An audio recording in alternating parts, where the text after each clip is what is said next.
রহমত মুমিনের জন্য, পেরেশানি দেয় যখন ফেরেশতারা বলে আল্লাহ চাইতেছে চাইতেছে টাকা পয়সা চাইতেছে, বলে এটা কি, বলে ফাসেক, দে বিদায় কর, বিদায় কর।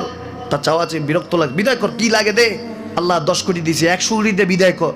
মুমিন যখন চাইতে থাকে আল্লাহ আমাকে কিছু লাগবে, যখন একটু করে চায় আমার মাটাকে সুস্থ করে দাও, বাবাটাকে আল্লাহ আমার স্ত্রীকে আমার আমাকে একটু তৌফিক দাও, চাইতে থাকে মুমিন। আল্লাহ বলে যখন ফেরেশতারা দেখে মুমিন চাচ্ছে, দেরি করতে পারে না, তাড়াতাড়ি খাজানা নিয়ে দিতে নেবে, আল্লাহ বলে রাখোস না, এত তাড়াহুড়া কিসে, তার চাওয়ার মধ্যে তো প্রেম আছে, একটু চাইতে দেস না। থাকুক না মুমিন আর একটু পেরেশান, থাকুক না, থাকতে দেস না, একটু থাক, একটু থাক।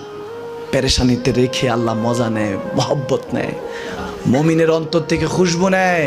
আল্লাহর বড় মায়া, মুমিন যখন চায় আল্লাহ তখন মায়ার নজর নিয়ে তাকায়, হায় হায় আমার বান্দা, সুবহানাল্লাহ।